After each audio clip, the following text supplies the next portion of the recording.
17 June ছিল আমার party মেকআপের কাজ। আমি আর সহেলি একসাথে বেরিয়ে পড়েছিলাম। আমাদের লোকেশনটা খুব একটা বেশি দূরে ছিল না। আর গিয়ে আমরা একটা ওয়েলকাম ড্রিঙ্ক নিয়ে নিলাম, তারপরে শুরু করে দিলাম কাজ এদিকে। আর এই যে পুচকুটাকে দেখছো, এই পুচকুটারই মুখে ভাত ছিল, আর আমি যাকে সাজাচ্ছি ওর মাকে। তো সহেলি যেহেতু আমাকে অ্যাসিস্ট করছিল, তো ওদের ম্যাক্সিমাম জনের বেস মেকআপ কিন্তু ওই করেছিল অ্যান্ড রিটাচটা আমি করেছিলাম। আমাদের বুকিং চলছে 2026-এর এবং 27-এরও।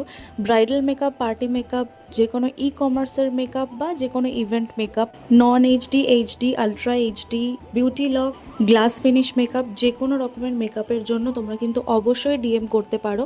ফাইনাল লুকটা তোমরা দেখতেই পারছো। কাজ শেষ করে আমরা বাড়ি ফিরছিলাম, আর ডিনারের জন্য আমাদের বলা হয়েছিল, কিন্তু আমরা আর সেটা করতে পারিনি, কারণ অনেকটা রাত হয়ে যাবে এই ভেবেই বাড়ি ফিরতে। যাই হোক, আমরা এখানে স্ন্যাক্স যা ছিল, পকোড়া অ্যান্ড ফুচকা, আইসক্রিম, এই সমস্ত খেয়ে আমরা দুজন ফিরছিলাম বাড়িতে। এবার বিষয়টা হলো যে জুনের কাজ আমি কেন জুলাইতে শেয়ার করছি।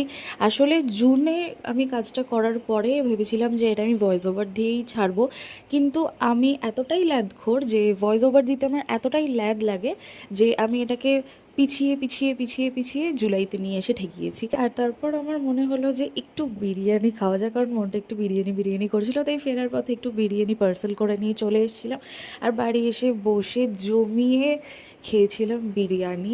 কাজ শেষ করে এসে বাড়িতে বসে জমিয়ে বিরিয়ানি খাওয়ার মজাটাই কিন্তু আলাদা।